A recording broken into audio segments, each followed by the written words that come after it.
Hello everyone, welcome to a BCRC gaming video.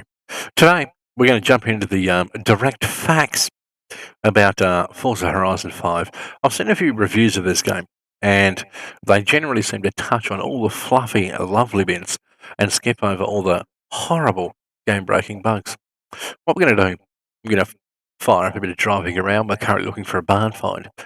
We're going to do a bit of a drive around and at the same time we're going to talk about some of the big bugs that this game has that make it pretty hard to play. And to be honest, they're pretty unacceptable. So, I'm currently in my new Shitebox Corvette. I'm sure lots of you guys love it. We're in my Corvette, and we're hunting around for an update.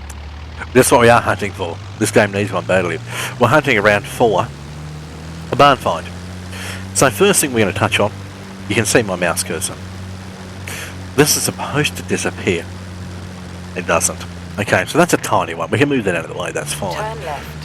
Thank you. Some of the big bugs in this game, I experienced one literally 2 seconds before I started this video.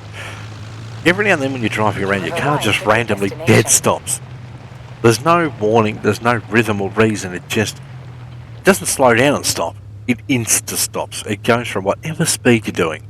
This can be anything from 5 miles an hour to 100, and the car just instantly dead stops. Hopefully that'll happen for us while we're driving around. There's a barn here somewhere. Anyway, so bugs, force feedback. Force feedback drops out all of the time, and to be honest, apparently I'm lucky to be able to use my wheel at all, because there's a lot of people that aren't that lucky. So that's one of the things. To fix this, you can get around it. To fix it, you need to unplug your wheel from the base, plug it back in, let it recalibrate. Sometimes that'll fix the force feedback. Other time, you'll also need to go escape, settings, controls, into here. Now here's another bug too. A lot of the time when I click on this particular button here, it doesn't work straight away. Now because I'm recording this, I know the first time I click it, it'll work. Son of a bitch. Anyway, so you need to go in and you need to change your wheel setting to usually your custom wheel profile, because that's how you make stuff like your Fanatec shift work as well. Which apparently is another bug.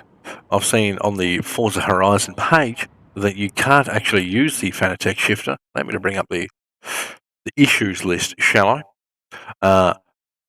You can't use the Fanatec shifter with the game because there's some sort of bug. Speaking of bugs, a lot of people have flamed me on the old Tweeties, which is fine, it's Twitter. This was updated 3 days ago from the Forza team. Cross-platform, these are bugs that go between PC and Xbox. Just a little quick browse. Okay, so they're the bugs between Xbox and PC. This is this Xbox Series X bug, so this is just for the Xbox. The Xbox does include all of these as well. Just the Windows 10 bugs. Okay, just the Steam bugs. Just the wheel bugs. Just the wheel bugs. And this is what's been fixed. One issue has been fixed. Now, a lot of people are jumping on that, but it's early access. But it's not. The fact that premium payers got this game earlier than the regular Forza players does not make this game an early beta or some form of test. Okay? What that means is, because you forked out the 65 Australian dollars, I think it is, for the premium goodies, you get to play it a little bit earlier than those that didn't. It doesn't mean you're a tester. Okay? Let's just clear that up right now. So, before anyone drops the old, there's no bugs, I've been playing this game for days and there's nothing. There is. I've got a button for this. There is heaps of them. Okay? So, jump on this website and have a look. You're going to want to favourite this so you can keep up to date with what's been fixed and what's not. There's a lot. There is a ridiculous amount, if I'm honest. So like I say, Fanatec shifter 1.5, input from the shifter is not recognised. Now this is a bug that they put on their website. gear, gear, gear. So, first gear. Come on, girl. Ugh. First gear. Second gear. It works. So, I don't know where that bug came from. Maybe it doesn't work on the Steam or the Xbox. Probably not Xbox. So, let's quickly go over a little list I've got here. Force feedback drops out. So like I say, you can be driving along, a cutscene happens, come back, no force feedback. You have to go through the nonsense of fixing all the recalibrating, go back through, select your dealie again. So if I go back into here and then into controls, and then I'm now clicking. There you go. It took about 10 clicks then. So you can go back in and change your profile. Okay, so there's that. Black lines across the screen. I currently don't have that, and I think it's a graphical issue. So I think you can change your settings to fix it. These are my current settings on the graphical side, and I don't have the black lines across the screen. Resolution scaling needs to be turned off, I believe. I do have the game locked for frame rate. I think it's a reflection dealie. If you turn that onto ultra or high or extreme, I think that's when it happens. Car falls through the map. Back, please. I need to fix these button placements. So, car falling through the map, pretty obvious. We know what that means. You drive around, your car falls through the map. That's happened to me about 5 times. Server disconnects. That's a biggie. So, now they know about this. Apparently they rolled out a fix yesterday. It's not fixed. It's far from fixed. The visibility of your car to your friends disappears. The visibility of your friend's car to you disappears. And it's random. So, that's a big issue that needs to be sorted too. It doesn't remember wheel settings. So, if I go into the game and I load into my custom profile, save it, everything's lovely. I can play the game fine. If I then exit out of the game, come back into it, it's forgotten everything. It reverts back to the factory suggested setup, and I have to go back in and change it. A small thing, but annoying. Liveries. Real quick, we'll touch on this. Now, I'm going to touch on the positives too, because there is a lot of positives in this game. But there's a lot of not positives, so we're going to touch on those first, get them out of the way. When you're in the livery editor, if you put some decals on one side of your car, I need to change this car, it's terrible. Put some decals on one side of your car, then mirror them to the other side of the car, they always end up higher than they're supposed to be. Now, this may sound like a small, niggly little thing, but it was in the last game as well. And I think it was in number 3 as well. So why hasn't that been fixed? I would assume when it mirrors, it's reading an XY coordinate for where it has to go. There must just be numbers off. There has to be. Menu buttons take longer to work. Sometimes. Again, you've seen earlier, first click it worked. The second time, I sat there clicking for about 10 times until it registered the button. Have to recalibrate well. After full map, black line. That's most of the big ones that I've got that I can remember. I typed a few out, chat, just as a bit of a reminding note. Let's jump onto some positives, because there is a lot of good positives with this game. Engine sounds.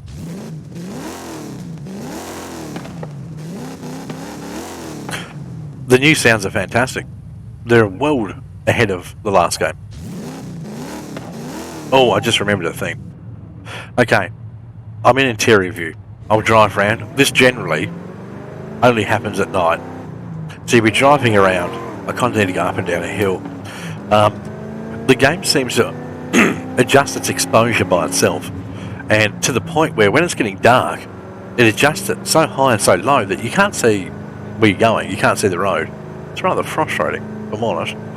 Now, because I've mentioned it, it probably won't happen right now, but keep your eye on the screen. Focus in on it. Look at a certain part, whether it's the headlight or the sky or something like that. Hopefully it'll do it while we're driving around. But it does happen. You're also welcome to jump onto my streams. Come and watch the old ones or watch the new ones that we do in the future. because you'll see every single little bug, and I can recreate pretty much every single one of them, except for the falling through the map. That's a bit random. So the pretty things. The game looks heaps better than the last one, I think. It's got plenty good lens flare effects, which are lovely. The smoke is fantastic. Once we get out to the road here, I'll do some donuts, show you some smoke. I mean, the cars look great. They were what seems to be pretty well copy-pasted and updated. But the cars look great. They're very well detailed. Alright, let's see if we can pop a quick donut, shall we? The something I do like is how the lights shine through the tyre smoke. That looks brilliant. Fantastic. The tyre smoke looks nice and fluffy, which probably sounds stupid to a lot of people, but nice and fluffy, and it gives the look it needs to. It shows that this car is chewing its tyres to pieces. Even the way the brake lights shine through the tyre smoke. Fantastic.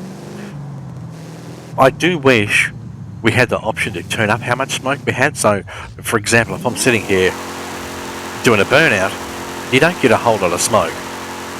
It's not until the tyres actually slide that you start to get a decent amount of smoke. So if we could have a slider. Now I understand not everyone's machine can handle lots of tyre smoke, but for those of us that can, it'd be nice to crank it up to 11 and just do massive Aussie style burnouts everywhere. Car choice is great. I mean, there's 101,000 cars, 500 something I think. So car choice is not an issue. There is a bit of a weird, why isn't this car in the game but this car is sort of thing. Hudson, can't see any Hudsons anywhere. There's no Mercuries. There is one coming as a part of a car pass, I think. Or maybe a VIP, whichever one it is. There's one coming.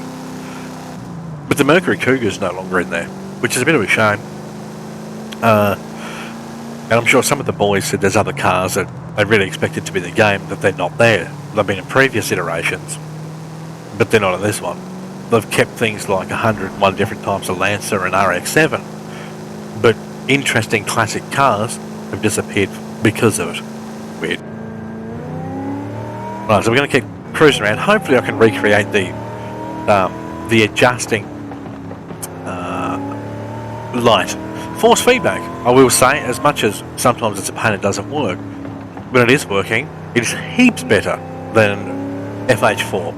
In FH4 I had to faff around for literally hours to try and make the wheel have some sort of decent feel and you could catch the car, and it was really, to make it really good, it took a decent amount of effort. In this one, I've changed nothing. Straight out of the box, I can catch a slide, I can hold it. I mean, it's the tin can effects. None of these effects in this game are real. It's just I drive off-road, I get random bumpery, that sort of thing. The car slides out, I get weight to one side of the wheel. But it feels tenfold better than the last one. So that's a big positive. The whole sort of reason I'm doing this video is I watched IGN's review, and it's nothing but a straw up the rectum of Turn 10 Studios. Or Playground Games, whoever it was. They point out everything that's delightful, call it a masterpiece, which it's not. There's too many game-breaking bugs to call it a masterpiece. I get it. They love the game. They want to stay in the pockets of these companies. Let's not kid ourselves here. But you've got to be honest, and that's why I'm doing this review. The game is a lot of fun. The map is very pretty. When I first heard it was going to be Mexico, I was a bit, Mexico? But it's actually a very pretty map, and I quite like it. There's a lot of interesting places that you wouldn't have expected. Of course, now, I said about that light dark thing, it's not doing it. But yeah, I wanted to touch on some of the main issues with the game, because I've really felt that a lot of people out there have sort of skipped over it. There's a lot of people, like I say, flaming me on the tweets because I'm pointing out all the bugs. They're saying stuff like, I've been playing the game since it released since it early released, and haven't had a single bug. I don't think that's true. I don't think it's possible. There are so many bugs for this game that it can't be possible. It looks a bit too dark to me. The headlights aren't doing enough or something. Anyway, so hopefully, today's the 8th of the 11th. Hopefully, we get a patch tomorrow, and it fixes minimal 50% of the issues. Like I say, there's a pretty substantial amount. This sort of stuff. I mean, this was day one. This list popped up, and that's all they fixed. Purchasing the treasure map DLC will start to restore all barn finds instead of just revealing their locations. There's a lot more important stuff, I feel. Black bars, all sorts of audio issues where if you change from headphones to home theatre or that sort of thing, you lose all your audio. Barn finds, unable to collect the Mark 1 Escort after a reboot. How does that even happen? So, all this sort of stuff needs fixing yesterday. It's really bad. I do have a lot of hope that they fix this stuff, because when this game's working properly, it is great fun. The issue for me is, too often is the case, my force feedback dies, the game crashes. I've had a few crashes. It hasn't been terrible, but I've had a few crashes. The whole black lines thing. One other thing I haven't even touched on, if I run this game uncapped with the frame rate, it almost seems to have micro stutters, but the game's frame rate doesn't drop. It's weird. It's sort of hard to explain.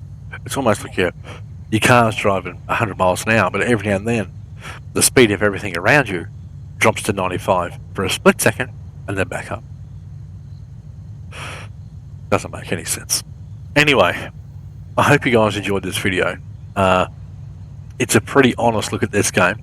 It's got a lot of potential to be amazing fun for years. It looks really good. Sounds really good. Force feedback's excellent, especially compared to previous titles. There's lots to do, and I'm sure they'll add plenty more stuff to do. I kind of hope they listen to the people. Forza has a terrible habit of just doing what Forza wants to do and not listening. We need more Australian cars. There's like 4 of them. That's pretty average. But they've got cars from Forza 3 they can just straight in there. So yeah, fingers crossed they listen to the people, and the biggest thing is fix the issues as quick as possible and stay in contact with the community. Too many devs out there have all these issues with their games and they don't say a word. They sit there quietly and twiddle away at 2 of 100 problems, release a patch and look at us like we should be over the moon because they fixed 2 of 100 problems. Give me a patch that fixes half of them. That's how the world should be. Anyway, I hope you've enjoyed this video. Feel free to come watch the live streams over on Twitch. BCRC Gaming. Come on, boys, what are you doing? Twitch.tv/BCRC Gaming. Stream pretty much every night. And we're going to be doing 2 streams a day soon too, so jump on over there and have a look-see. Alright, that's going to do it for this video. I'm just going to click stop. This has been a pretty raw video. There's going to be no editing. Yeah, I hope you've enjoyed it. I hope it's been insightful for those out there that think this game has no bugs, because it does. But, like I say, very pretty, sounds very good. Would I buy it? Yes. Would I buy the premium? No. Not until they release some patches. Don't pay the extra money because you're not really getting much for it. Wait until they fix the patches, see how they're going to be with the future, before you spend the extra cash. Alright, do take care everyone, stay safe, and hopefully we'll see you in the next BCRC live stream or YouTube video. See ya.